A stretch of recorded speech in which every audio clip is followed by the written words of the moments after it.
Disclaimer: the information provided by the speaker or presenter of this video or platform is for information purposes only and not to promote. All information is provided in good faith. However, we make no representation or warranty of any kind expressed or implied regarding the accuracy, legitimacy, adequacy, validity, reliability, availability, or completeness of this information.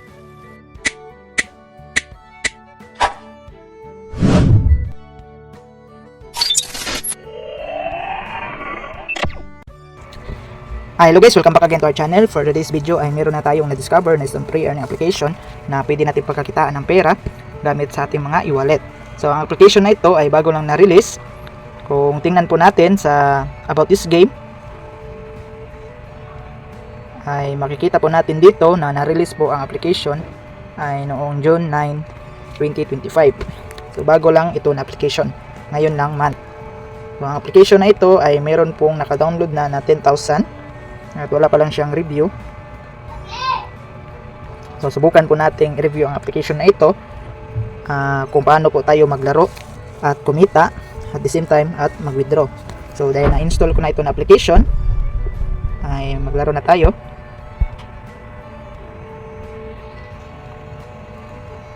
Dito guys ay nakalagin na po ang aking Gmail account dito. Pwede naman kayo mag-login through Facebook. So ayan, so ito po yung laman ng application.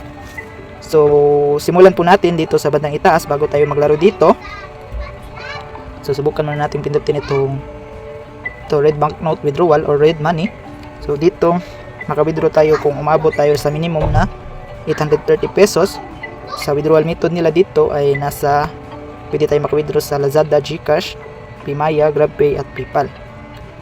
So hindi pa tayo maka-withdraw dito sa red banknotes dahil hindi pa abot yung pera natin. So I hope na wala itong condition once ma-reach natin itong minimum amount. So sa withdrawal rules nila sa number 3 ay mababasa natin, the arrival time is between 1 minute and 24 hours. If there is a problem, it will be handled within 3 working days. So 1 minute to 24 hours ang payout na ma-receive natin once tayo ay mag-request. So back tayo. So itong gold coins mo-click kaya to. Okay, dito naman sa sa gold coins ay pwede tayo ma-exchange dito ng blue money. So once after the combat skill are upgraded to level 20 and the rest 10 respectively, gold coins can be exchanged for blue banknotes. So once ma-reach natin ang dito yung 20 level ay pwede na natin ma-exchange ng blue banknotes ang natin yung gold coins. Ito po yung blue banknotes dito. Ayan. So pwede tayo maka-withdraw dito ng, kung tingnan natin sa GCash magkano kaya ang minimum. Ayan, the minimum withdrawal sa GCash ay 200 pesos.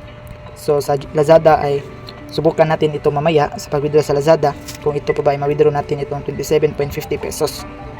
Back muna natin at ituloy natin ang pag-review sa application. Then dito naman sa task, so daily task. So dito sa daily task ay kailangan natin kumpletuhin ang task daily para meron tayong matanggap na mga blue banknotes dito. So ayan, download and play, complete interactive task. So every video. So manood tayo ng ads dito. At marami pa iba. Back tayo. Then dito naman sa 2,700 na activity rewards. So meaning dito ay kung active po tayo maglaro ay meron tayong matanggap ng mga stars na ma-accumulate natin. Meron at once mapuno natin ito ay meron tayong matanggap na 270 na red banknotes. 270 po yung matanggap natin once meron tayong makomplete dito sa activity. Then dito naman sa dito, yung ATM machine. So meron tayong balance dito na 1,600. So sabi dito, enter the 8-digit withdrawal password to withdraw the entire balance. So once mapuno daw natin ito, ay meron tayong matanggap na dito, itong balance dito. So sa pamamagitan ng dito, get password by being active. So kung pinitin po natin itong go to complete, ay ito po yung nakabase sa daily task. So once makomplete natin ito, ay meron tayong makuha na password at mag-reset naman ito daily. So dalawang po pangaraan para meron tayong makuha na password ay sa pamamagitan ng sa paglalaro at sa pag-invite. So dito meron tayong na invites at pindutin lang natin ito at pumili lang tayo kung get one correct number or include 3 wrong numbers.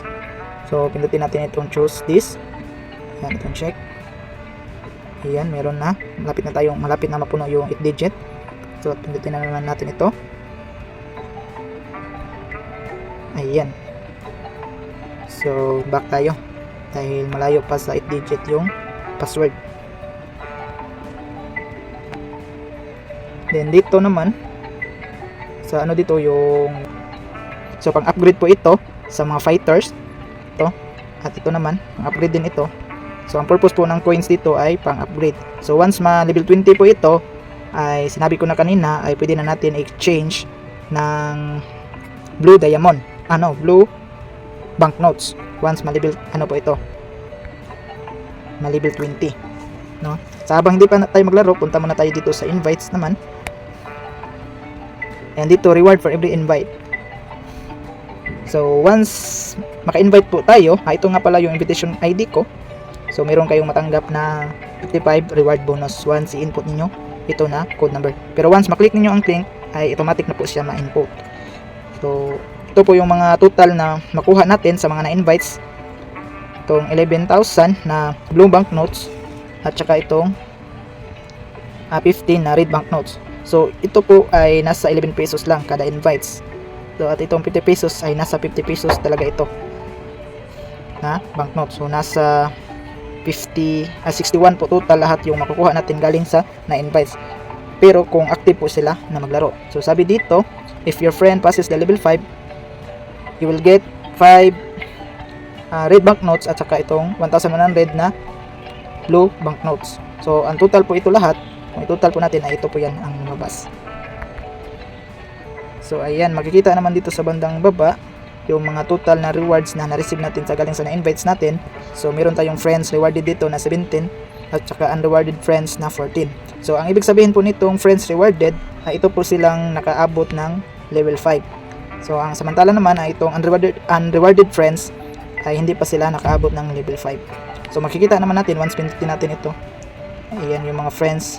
So makikita natin yung mga names nila at yung not rewarded. Ayan, makikita din natin yung mga name kung sino po yung nag-click ng link at yung mga na-invites natin. So back naman tayo at proceed tayo sa paglaro.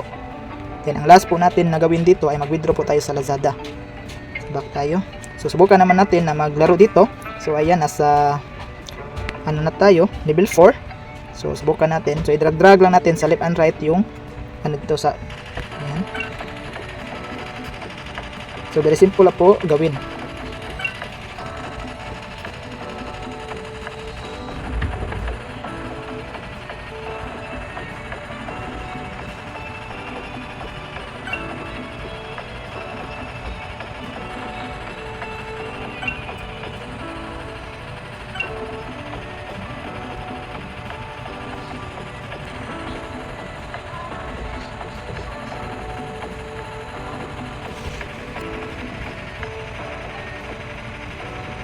So ayan, na-complete po natin ang level 4. So dito ay i-timing lang po natin sa times. So meron po dito ang times 2, times 3, times 4 at saka times 5. So piliin po natin na ipindutin ito na nakalocate sa times 5. Ayan. Okay, meron tayong natanggap na 5 red banknotes at saka gold coins pang upgrade. Ayan, pwede na tayo maka-upgrade dito. Okay, ganun lang po kasimple laruin itong application para tayo ay kumita. So next naman ay mag-withdraw tayo sa dito sa blue banknotes gamit ang ating Lazada wallet. So dito meron tayong withdrawable na 30 pesos ay 30.86 pesos. So pwede natin i-withdraw yan sa pamamagitan ng Lazada. So select muna natin ang withdrawal method. Ayan, select Lazada, then confirm, then click withdraw all. Then dito withdraw Lazada, please enter the following information. So i-click, input lang po natin yung verify na number natin na ginagamit sa Lazada.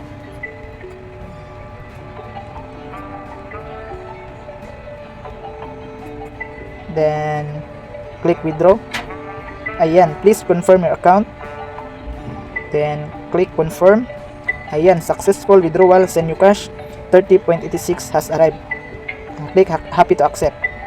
Ayan, makikita po natin na withdrawing na po siya at naging 31.95 pesos po siya. Ayan. So, kung tingnan po natin sa withdrawals record, ay withdrawing na po yung 31.95 pesos. So, i-update ko lang po kayo kung ito po ba ay ma-receive natin through sa Lazada wallet natin. So, sana meron kayong natutunan sa simple tutorial na ito. God bless! Visit us my YouTube channel, Juni Agatano, and click subscribe and notification bell to keep you updated on my videos. The videos I upload about personal blog and finance. Thank you so much and God bless.